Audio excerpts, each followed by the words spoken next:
Hi everyone. अगर दांतों में कीड़ा लग जाए तो क्या करना चाहिए? दांत को निकलवा देना चाहिए या फिर उसका ट्रीटमेंट करवाना चाहिए?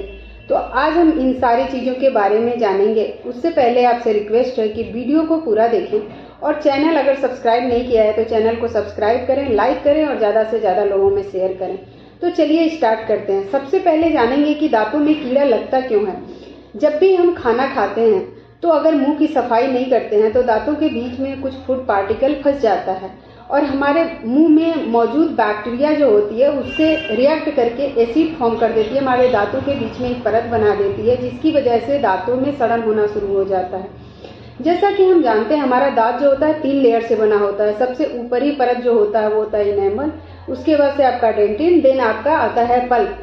तो हम अगर देखेंगे कि जब हमारा इन्फेक्शन इनेमल में है, एक छोटा सा स्पॉट या फिर एक लाइनिंग सी बनी होती है तो वो इनेमल में होता है, उसकी वजह से आपको कोई दिक्कत नहीं होती, आप खाते पीते रहते हो, उस चीज़ को बिल्कुल भी आपको कोई दिक्कत नहीं करती है। लेकिन डेंटिस्ट आपको यही राय देते हैं कि जब भी आपके दांतों में थोड़ी भी अगर केरीज पार्ट लग जाए या केरियस हो जाए तो उसको तुरंत फिलिंग करा दीजिए। सेकेंड आपका आता है डेंटिन। अगर इन्फेक्शन को आप सही नहीं कराते हैं तो धीरे धीरे वो गड्ढा बना देता है और इन्फेक्शन आपके डेंटिन में पहुंच जाते हैं। इसमें आप जब भी खाते हो तो खाना फंसने लगता है, आपको ठंडा गर्म लगना महसूस होने लगता है और आपको थोड़ी बहुत दिक्कत होने लगती है। तो ऐसे कंडीशन में भी अगर आपके इन्फेक्शन आपके पल्प में नहीं पहुंचता है तो डेंटिस्ट की राय होती है कि आप इसे भी एक अच्छी मटेरियल से फिलिंग कराइए जिससे आपके दांत जो हैं बच जाएं और आपके दांतों का जो केरियस पार्ट है वहीं पे कंट्रोल हो जाए। मटेरियल की कई वैरायटी है, जैसे कि सबसे बेस्ट अगर मटेरियल देखें तो कंपोजिट आता है जो एकदम बिल्कुल आपके दांत की कलर की होती है। आपके दांतों में इस मसाले को भर दिया जाता है, आपका गड्ढा भर जाता है और आपके दांत में बिल्कुल महसूस नहीं होता है कि आपने दांत में कुछ कराया है, बिल्कुल दांत के कलर की मटेरियल होती है। इसके अलावा भी GIC, रीवा, अमालगम और गोल्ड बहुत सारी मटेरियल आती है जो आपके दांतों में फिलिंग के लिए यूज किया जाता है। लेकिन अगर आपका इन्फेक्शन आपके पल्प में पहुंच गया है, ऐसे में बहुत सारे पेशेंट कंफ्यूज रहते हैं कि क्या करना चाहिए, मेरे को तो बहुत दर्द है, दांत निकलवा देते हैं।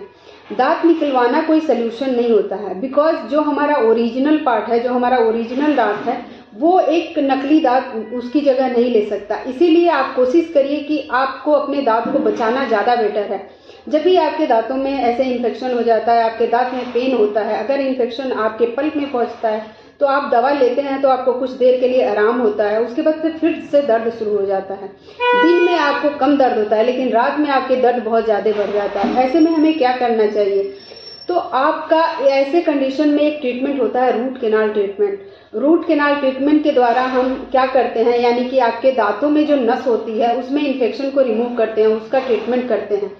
उसमें ट्रीटमेंट करने के बाद आपके दांत को बिल्कुल पेनलेस करते हैं ताकि फ्यूचर में आपको कोई दर्द ना हो, कोई पेन ना हो, और साथ ही उसमें आर्टिफिशियल नस डाल के उसको पैक कर दिया जाता है। उसके बाद डेंटिस्ट आपको ये राय देते हैं कि उसमें आप कैपिंग कराइए, बिकॉज आपका दांत बहुत कमज़ोर होता है, क्योंकि दांत ऑलरेडी बहुत खोखला हो जाता है। अगर आप कैपिंग करा लेते हैं तो आपकी दांत की जो लाइफ टाइम है वो बढ़ जाती है, 10 साल 15 साल बढ़ जाती है। अगर मान लीजिए कि कभी आपकी कैप निकल जाती है तो ऐसे कंडीशन में घबराना नहीं है, आप दोबारा उसी कैप को दोबारा किसी भी डॉक्टर के पास जाके फिर से लगवा सकते हैं। लेकिन दांत निकलवाना कोई सोल्यूशन नहीं है। अगर आपका दांत सपोज करिए कि बिल्कुल ख़त्म हो गया है, केवल 20% बचा है या फिर उसका सिर्फ जड़ बचा है, उसमें RCT नहीं हो सकती, ऐसे कंडीशन में आप अपना दांत निकलवा सकते हैं और उसमें आप कैपिंग करवा सकते हैं। कैपिंग तो ऐसे होगा, जब भी अगर आप दांत निकलवाएंगे तो 2 दांतों का सपोर्ट लेके ब्रिज लगाया जाता है। इसीलिए आपकी फर्स्ट प्रायोरिटी होनी चाहिए कि अगर आपके दांत बचने लायक है तो उसे बचा लीजिए और अपने दांत को हेल्दी रखिए, बिकॉज हमारा दांत ही हमारे स्वास्थ्य पे और हमारे शरीर के लिए सबसे इम्पॉर्टेंट भाग है। क्योंकि अगर हम दांत का केयर नहीं करते हैं तो हम कुछ अच्छे से खा पी नहीं पाते, जिसका इफेक्ट हमारे शरीर पे पड़ता है, हमारे बॉडी पे पड़ता है। इसलिए हमें अपने स्वास्थ्य को ध्यान में रखते हुए अपने मुंह का भी सबसे ज़्यादा ध्यान रखना है। तो स्वस्थ रहिए, अपना ख्याल रखिए और रेगुलर बेसिस पे डेंटिस्ट से अपना चेकअप कराते रहिए। अगर आपको वीडियो समझ में आए, मुझे उम्मीद है कि मैंने जो भी समझाया आपको समझ में आ गया होगा। तो अगर आपको वीडियो समझ में आए तो लाइक करिए, सब्सक्राइब करिए और ज़्यादा से ज़्यादा लोगों को शेयर करिए। Thank you for watching.